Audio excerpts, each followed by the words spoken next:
Hi guys, welcome back to my channel. Today I'm going to be either debunking or affirming your guys' assumptions about me.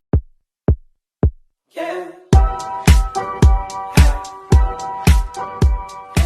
I've worked in social media for like 5 years, but I mainly have like operated through Instagram, which is basically just me like posting photos. And I feel like there's not much room there for you guys to like really get to know me and like get a sense of my vibes. I don't know. I just feel like it's really easy to like make assumptions of someone when you're just looking at photos. Like you're not like hearing them just like talk as much and like be interactive. And so that's why I really wanted to do this video. There's like a lot of people that I follow who I'll just see like photos of them and I'll be like, oh, she kind of looks like a bitch. And then I'll like watch a video of theirs and be like, oh, she seems really cool. Hopefully that's what happens for you today. I'm just kidding. But no, really, I wanted to like get to know you guys better, have you get to know me better. And I just thought this would be fun. So yeah, let's get started. I like just put this poll on my Instagram. So this is all happening in real time.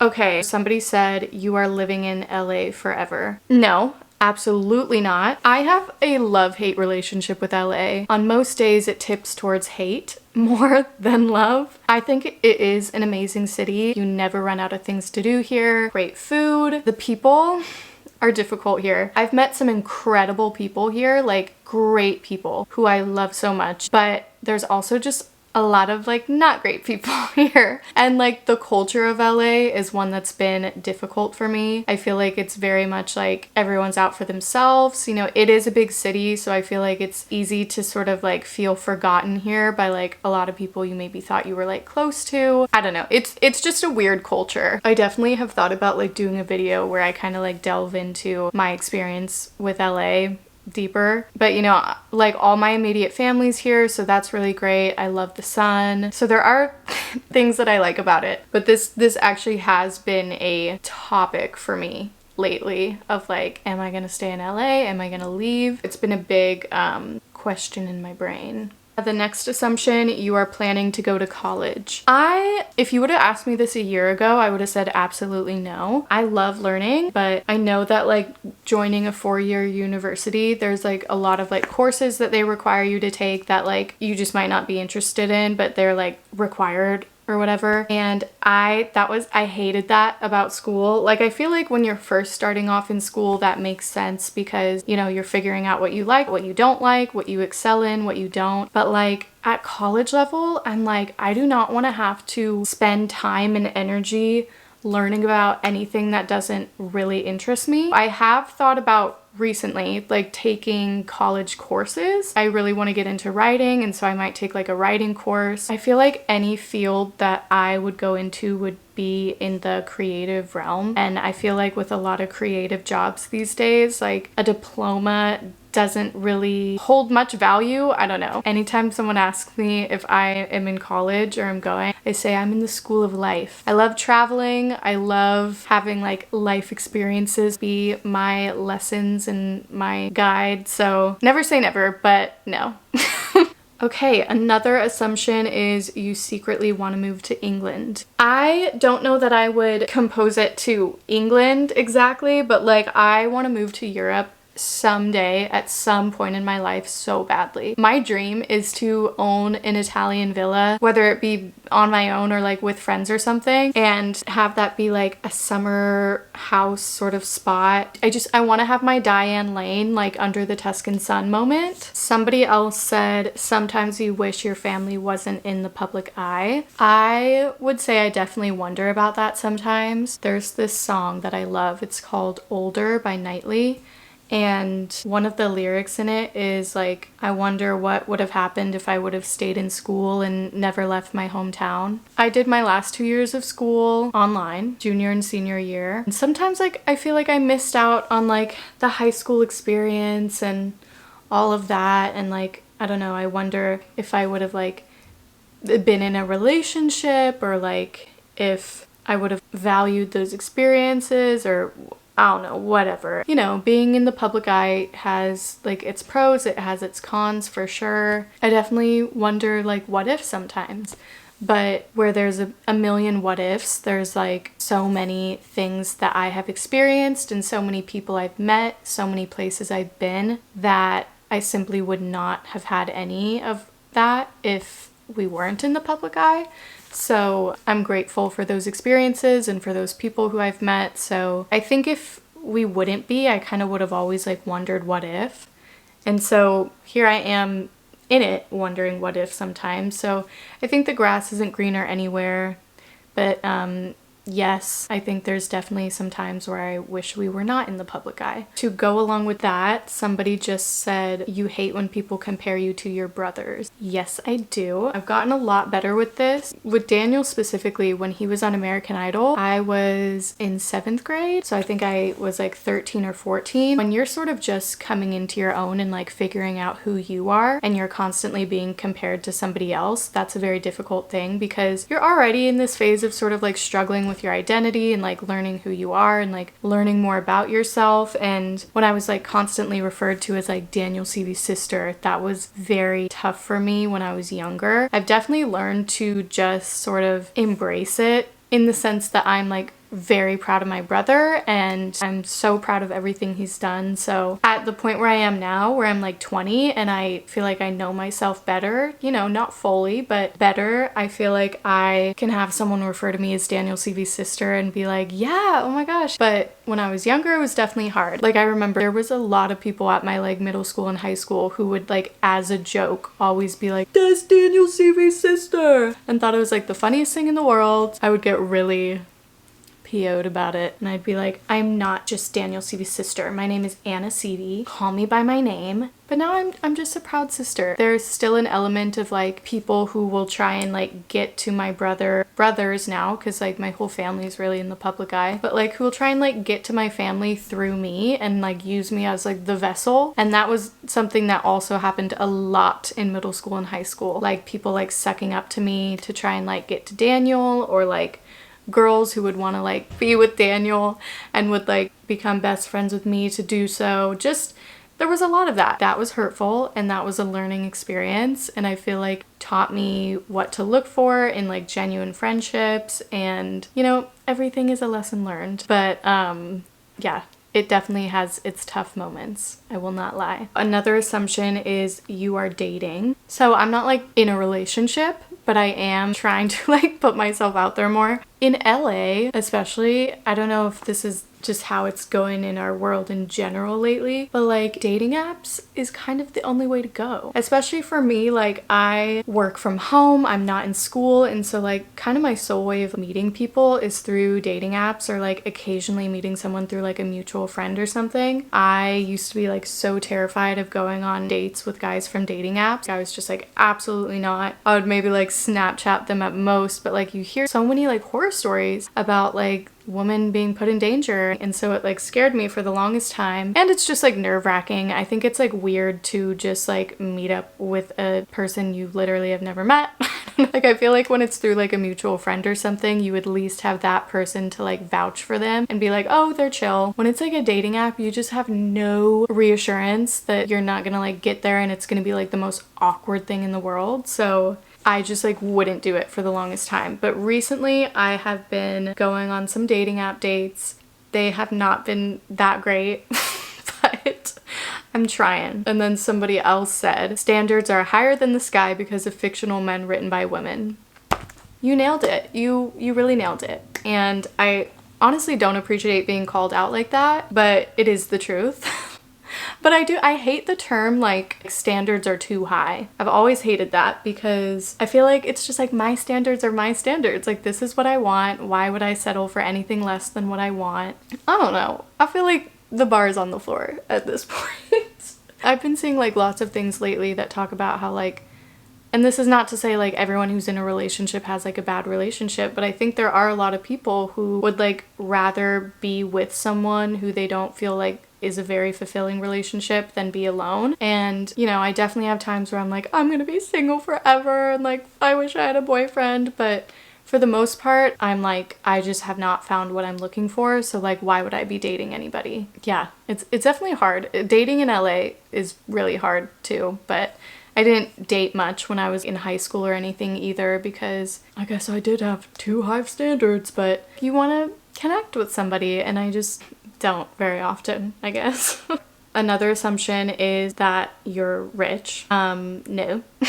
No. So growing up, my family was actually very poor. My dad was a pastor and my mom was a stay-at-home mom, and there were like 4 of us kids. So we were not well off by any means. Like, we would shop at Goodwill for like all of our home decor, basically all of our back to school clothes. We would like occasionally get some new things, but like mostly it would be like from Goodwill. I'm very grateful for that, because I think me and all my siblings learned a lot from that. We know how to find like really great deals. I remember I would go to school and someone would like ask where my jacket was from or something, because we could like treasure hunt those Goodwills. My mom and I, my siblings too, but specifically my mom and I were geniuses in those Goodwills. I don't know, we just would get lucky. We would scour them and we would find like the best things at these Goodwills. It was really hard for me when I was younger, but as the older I got, like, I'd have people at school be like, oh my gosh, where did you get your shirt? And I'd be like, Goodwill. And then, you know, thrift shopping became cool, so then it was super easy. Yeah, we were definitely not well off when we were younger, but my parents, both of them really had like such a gift for making it seem like we were fine. Like, we still would go on like fun trips to like little nearby beach towns when we could. Both of them were just really great at finding like good deals, and so I definitely don't think that like translated into us having like a bad childhood by any means. And now that I'm like living in LA, I feel like I'm at a point where I'm like comfortable in my finances. I wouldn't say I'm like super rich, but it does cost a lot to live in LA, and I'm able to maintain that. And I feel like a lot of people are going to be like, oh, but you travel so often.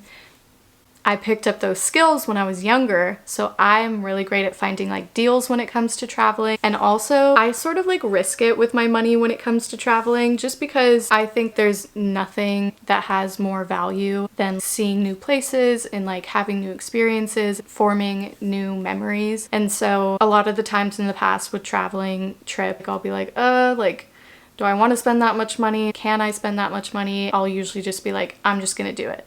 It's something I really want to do. This is important to me. My money will come back. It'll work itself out. Like, I'm not worried about it. And it always does work itself out. It has so far. So yeah. Another assumption is someone said you don't go to church anymore. So I still do go to church. It's been hard finding like a church that I really like in LA. I found one that I do really like. It's called Church Home. Judah Smith is the pastor. I was going there pretty regularly pre-COVID. Now with all the COVID regulations, they do meet a lot less frequently. So whereas they used to meet every Wednesday, they now only meet once a month. That can be hard to navigate, because there has been some times in the past where like I'll be out of town and that's when church was meeting, and I don't know, it's just been difficult to go lately. No, I do still go to church. I was brought up in a pretty legalistic church and environment, and after like escaping that that made it sound really morbid,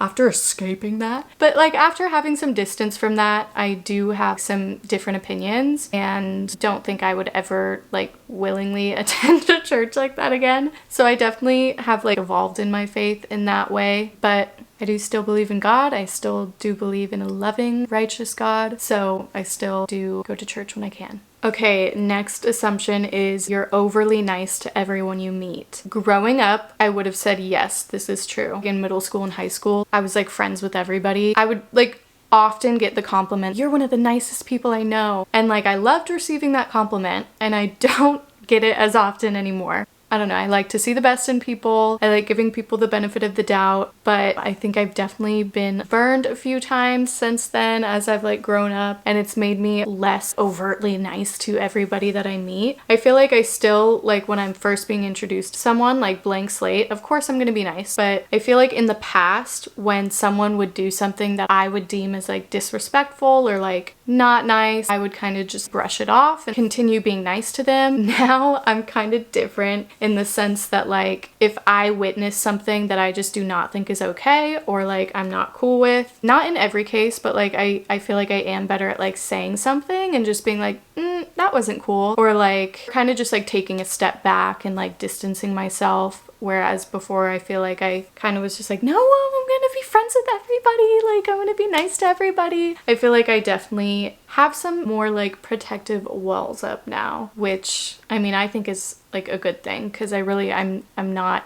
anything but kind to someone unless they give me a reason to like not be kind to them. So yeah.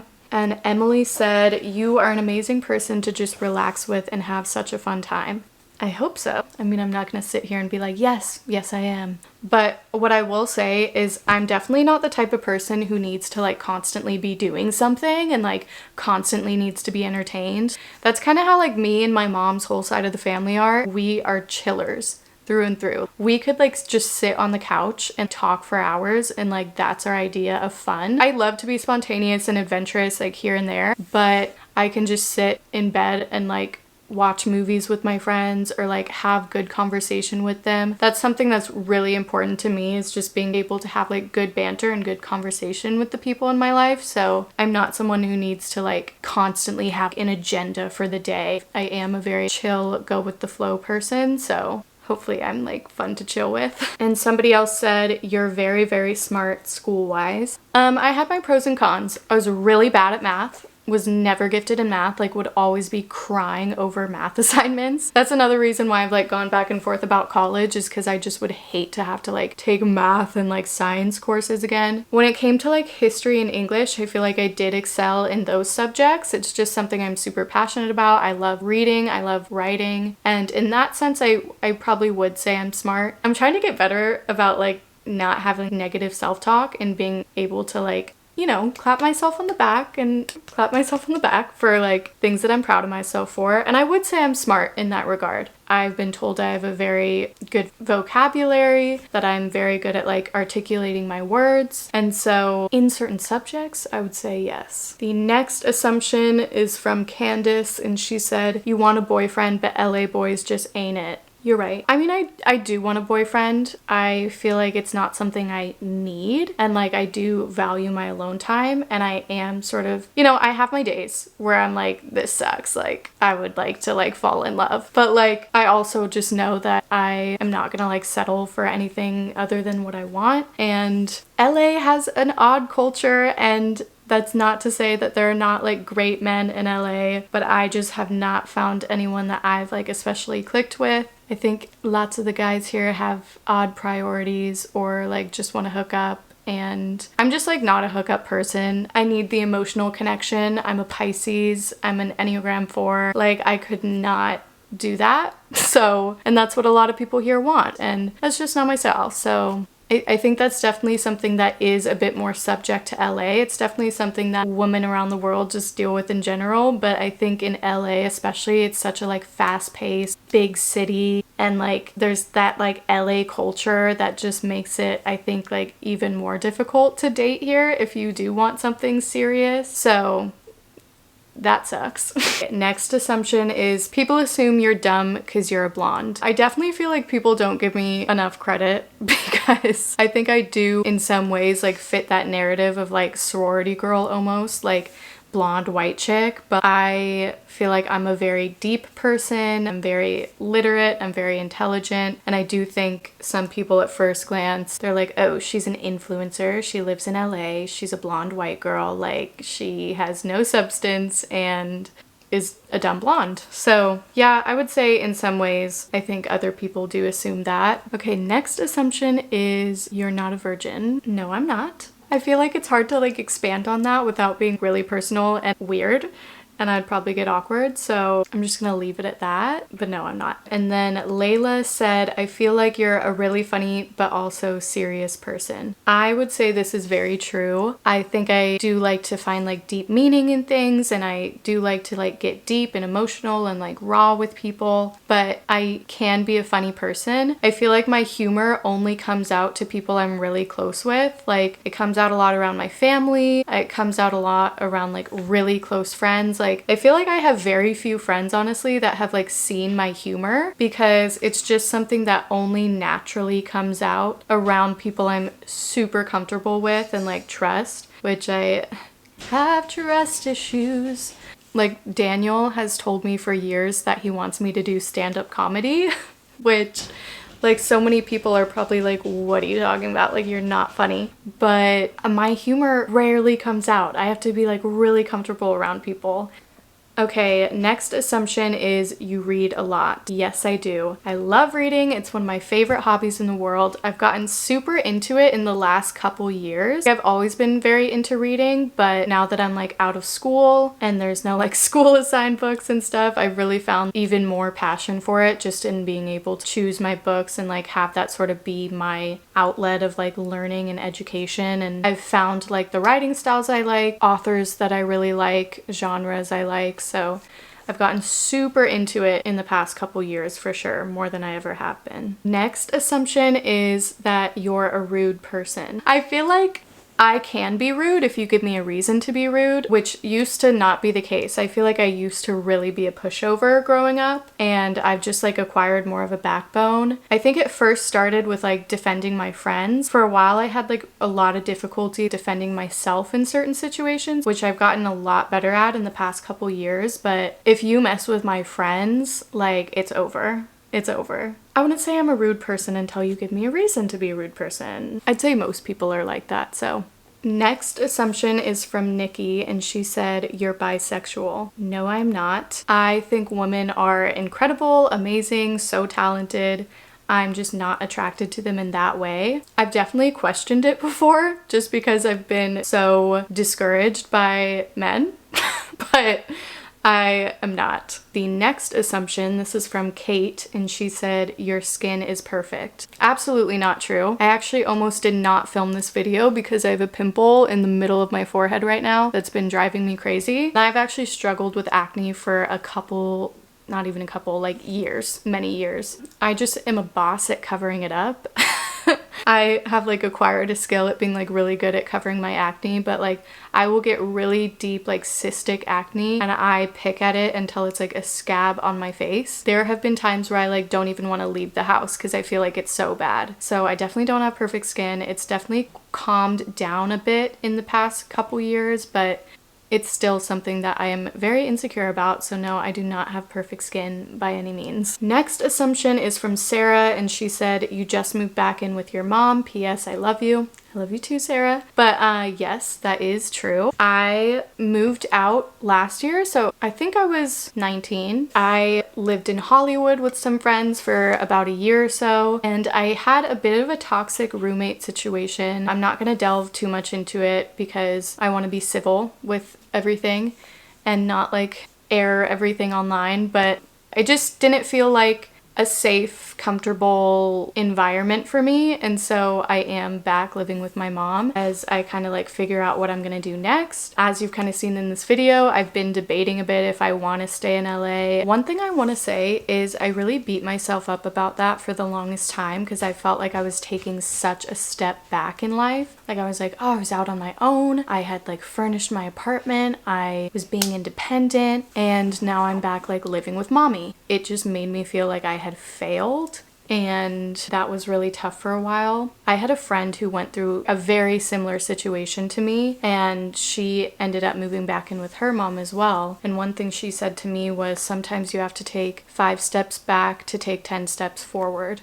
And I was like, that's so true, because I just wasn't in a place mentally where I was prepared to like move in with new roommates and have it not work out again. And this is somewhere where I do feel very safe and like I'm in a good environment. One thing too, not to get super emo, but there's gonna be a big chunk of our lives where we just like don't have our parents. I'm gonna cry. That's very sad to think about. And so I also see it as like I'm getting to spend more time with my mom, who I really love. So this next assumption is from my girl Carla, and she said, you never had a boyfriend. This is technically not true. I did have a boyfriend sophomore year of high school. We dated for a couple months and he broke up with me over text message because he was too busy with football. Oh, he was the best. Yeah, no, I wouldn't say I've ever had like a legitimate boyfriend. I have had things with people. I have like dated people for like, I think like the longest I've ever dated someone was like 3 months. And to me, that didn't feel like an official relationship. I feel like when I can confidently say like, yes, I've had a boyfriend is like when we have like met each other's families and like we're super comfortable around each other and like dated for like a decent amount of time. And I don't know, that to me would signify like, yes, I've had a boyfriend. So in my eyes, I don't know, I don't think I've had like deep, meaningful romantic relationships so far, so I would say no. The next assumption is you are the cleanest person ever. Oh honey, if you could but see my room right now. We're up on the bed. The floors are covered in clothing. Yeah, I'm very uncleanly. I'm trying to be better about it, but I just, especially when it comes to clothes, I take my clothes off at the end of the day and they remain on the floor for about a week. So that's how that goes down. Also, literally everyone wants to have a panic attack when they see my sink. Like I always have makeup and stuff just like all over my sink. I'm definitely not cleanly. Yeah, by any means. Next is from my lovely friend Maya. She said, "You're a Pisces through and through." Yes, I am. I do believe in zodiacs as far as like the characteristic traits go. I don't know that I necessarily believe in like the Neptune is aligned with Saturn today, so you're gonna have a great day. But like the characteristic traits are just undeniable. Like everything about Pisces, I'm like, check, check. Pisces men really suck. So I'm just gonna throw that out there. Please don't judge me off of Pisces men. I'm a Pisces and an Enneagram 4. If you guys don't know what Enneagrams are, take that test. The thing is you just have to be as honest as possible when answering the questions. But like, am I okay? That's the question. Another assumption is you had a really hard time with your parents' divorce. I think divorce in any capacity is really tough and really difficult and obviously hard. And it's something that like growing up, I never expected my family to go through. Growing up, there were a lot of kids whose parents were divorced and had to do the whole like going back and forth in custody. And we never had to do that. My parents got divorced a few years ago. I think I was 17 when things started to like happen. So I think I definitely had a rougher go of it than, I'm not going to say a rougher go of it. That doesn't feel fair to like assume that. But I think I experienced it more than my brothers because I was still living with both my parents at the time. And so I kind of like saw more firsthand. So that was difficult. That felt lonely at times for sure. But I will say I think they made the right decision for themselves. I'm glad it did happen when we were older because we didn't have to deal with the whole back and forth thing. And I feel like we had a better understanding of everything and were able to process it easier. You know, it's still hard, of course, but I think for those of you who have divorced parents and had to deal with it as like young children, my heart goes out to you guys because I know it's been difficult for me, but I know it would have been like so much more difficult if I was younger. So yeah, that's what I have to say about that. So that is it for this video. This was really fun to film. I want to do more videos like this, so leave comments of what you guys want to see next. Don't forget to like if you did enjoy and subscribe to see more. Hopefully you guys just like got to know me a little bit better and could relate to some of the things I was saying. So thank you guys for watching and I will see you next time. Bye!